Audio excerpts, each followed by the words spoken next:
अब हमें ये देखना है कि माइक्रोमीटर से हमारी रीडिंग्स कैसे आएंगे। रीडिंग निकालने के लिए देखिए यहाँ पे कुछ दिया हुआ है, तो उसको हम लोग वो फॉर्मूला यूज करेंगे। ये जो फॉर्मूला है, टोटल रीडिंग जो है वो main scale reading plus ST है प्लस लीस्ट काउंट से मल्टीप्लाई करेंगे जो हमारा डिविजन्स आ रहे हैं उनको। जैसे इसमें 12 हमारा क्लियरली विजिबल है कि 12 हमारा एग्जैक्ट है। उसके बाद स्लीप पे हम फर्दर देख रहे हैं कि हाफ 0.5 बॉटम हाफ पे दिख रहा है स्केल पे, तो ये 12.5 टोटल हो गया। और टिम्बल स्केल जो है, टिम्बल स्केल रीडिंग जिसको हम TSR बोल रहे हैं, टिम्बल स्केल रीडिंग पे 16 डिविजन्स दिखाई पड़ रहे हैं, तो उसको हम लीस्ट काउंट से मल्टीप्लाई कर देंगे तो हमारा ये आ जाएगा। और लिस्ट काउंट यहाँ पर 0.01 आया है, 0.01, तो उसको मल्टीप्लाई करने के बाद उसको हम सिंपली टोटल हमारी रीडिंग आती है। माइक्रोमीटर के टाइप्स क्या क्या हैं ये देखते हैं। तो पहला है outside micrometer, second inside micrometer, third है हमारा डेप्थ गेज माइक्रोमीटर। ये 3 टाइप के माइक्रोमीटर हैं। इसके मेन कंपोनेंट्स जो माइक्रोमीटर के हैं वो देखिएगा।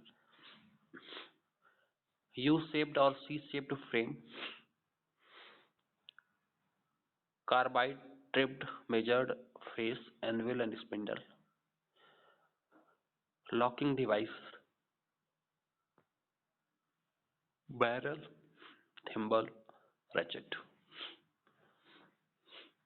ये इसके कुछ कंपोनेंट है। डायग्राम में एक डेप्थ माइक्रोमीटर दिखाया गया है। जैसे कि हम डेप्थ की मेजरमेंट करते हैं, ये रहा हमारा डेप्थ माइक्रोमीटर।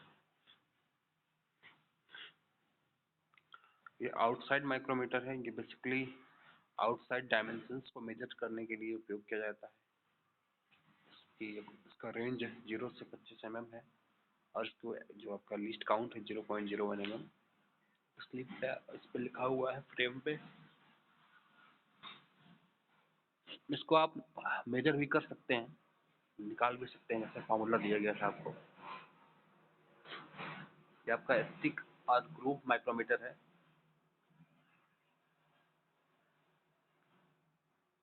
ये हमारा इनसाइड माइक्रोमीटर है जो इनसाइड डायमेंशंस के लिए मेजर किया जाता है। इनसाइड माइक्रोमीटर के बाद थर्ड माइक्रोमीटर है। स्पिंडल और एनविल की सहायता से आप थ्रेड को मेजर करते हैं। स्क्रू लगा हुआ है इधर।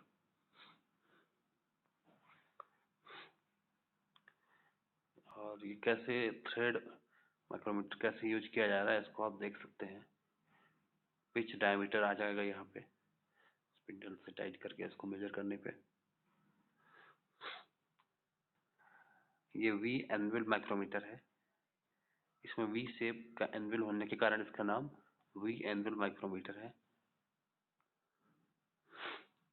ये ब्लेड टाइप माइक्रोमीटर है।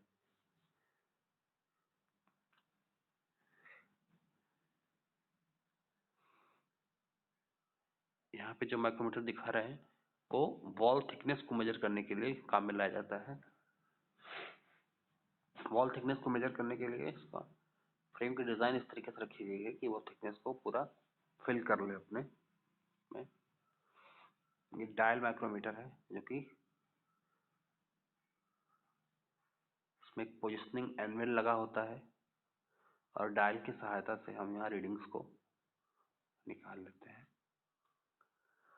कंस्ट्रक्शन काफी अच्छा बेहतरीन है और इसमें डायल से आपको बहुत कुछ इंफॉर्मेशन पढ़ने को मिल जाएगी। इसमें पॉजिटिव साइड और नेगेटिव साइड दोनों साइड डिविजन होता है, तो डायल टाइप का हो गया। बेंच माइक्रोमीटर है, ये बेंच पे आप माउंट कर सकते हो इसको। इसमें भी एक डायल गेज लगा हुआ है जो प्रिसाइज रीडिंग्स को देता है। ये डिजिटल माइक्रोमीटर है आपका। इसका कंस्ट्रक्शन काफी कॉम्प्लिकेटेड है और इसकी कॉस्टिंग जो है ये भी काफी ज्यादा है, लेकिन ये जो इसकी रीडिंग्स हैं, ये प्रिसिजन इसका बहुत अच्छा है। ये डिजिटल माइक्रोमीटर हो गया। इसके बाद हमें लीनियर मेजरमेंट में हम स्लिप गेजेस का यूज करते हैं। स्लिप गेजेस कुछ नहीं है, ये स्टील के बने हुए छोटे छोटे टुकड़े होते हैं जिनको रिंगिंग के द्वारा आपस में फिट करके एक सर्टेन ऊंचाई या सर्टेन कॉम्बिनेशन में बनाया जा सकता है। हर एक गेज की डायमेंशन पहले से फिक्स रहती है और इनका उपयोग मेजरमेंट में काफी प्रिसाइज मेजरमेंट्स में किया जाता है। इसमें आपको डायग्राम में बॉक्स में ढेर सारे छोटे छोटे आपको स्टील के ब्लॉक्स दिख रहे होंगे जिनकी डायमेंशंस फिक्स हैं, थिकनेस फिक्स है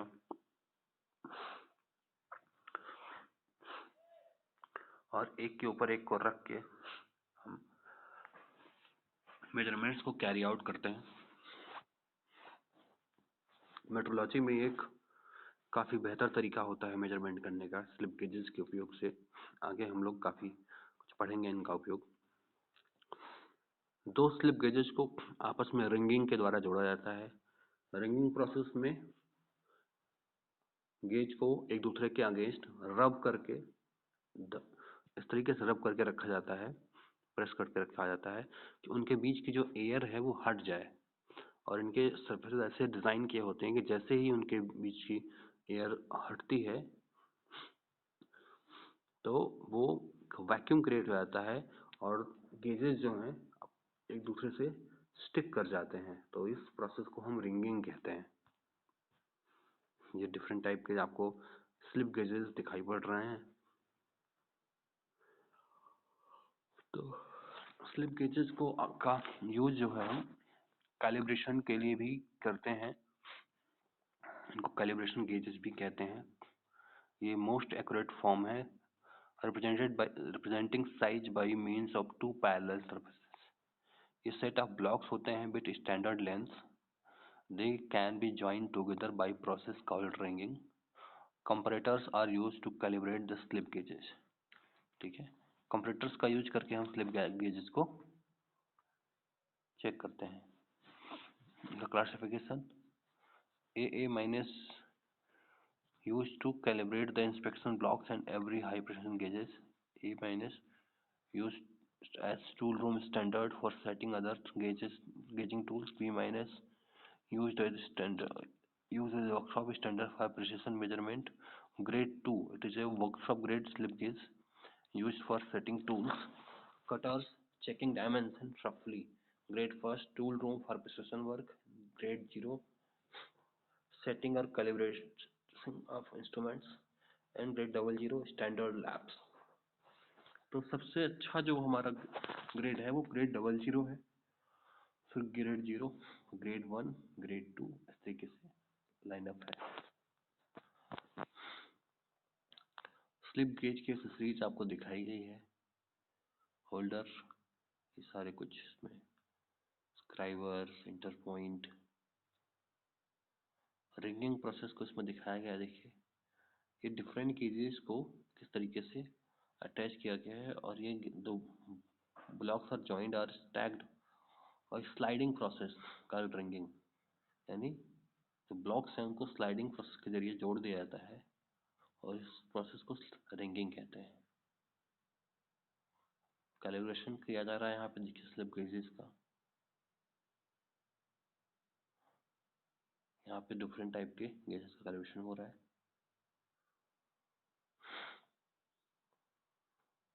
जो हमारे गेजेस होते हैं वो 32 pieces, 45 pieces, 56 pieces and 88 pieces में कन्वर्ट के होते हैं। तो जो इनके लेंथ है ये सारा कुछ डायमेंशंस दिया हुए हैं टोटल कैसे कैसे लेंथ। अब हम बात कंप्यूटर्स की करते हैं। Computers are one form of linear measurement devices which is quick and more convenient for checking large number of identical dimensions. Computers जो है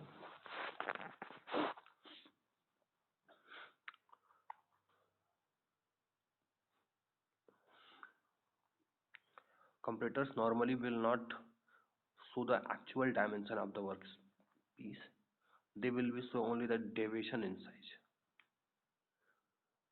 ठीक है, कंप्यूटर जो है एक्चुअल डायमेंशन की जगह पे अगर कोई साइज में डेविएशन है उसको बताते हैं, और this can not be used as absolute measuring device but can only compare two dimensions. तो कंप्यूटर्स का मेन फंक्शन यही है कि वो दो डायमेंशंस को कंपेयर करते हैं। ठीक है, मेट्रोलॉजी में अक्सर हमें जरूरत पड़ती है। हम क्लासिफिकेशन की बात करते हैं, हमारे कंपैरेटर्स हैं कौन कौन से हैं। Mechanical comparators, electrical comparators, optical comparators, pneumatic comparators. ये हमारे कॉमनली 4 टाइप के कंपैरेटर्स हैं जिनकी हम बात कर रहे हैं। मैकेनिकल कंपैरेटर की अगर हम बात करते हैं तो यहाँ पे देखिए एक डायल गेज है और एक कंपोनेंट है स्लिप और स्लिप गेज की सहायता से हम उसको चेक कर रहे हैं।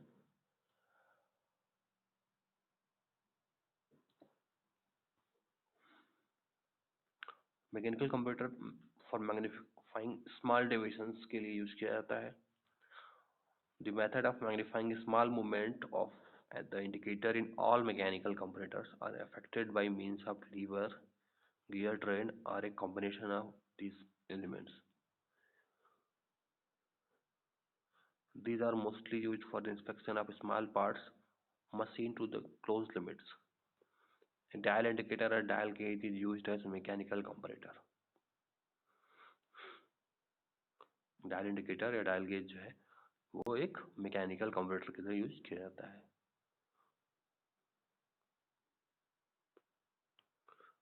The dial is graduated into 100 divisions. A full revolution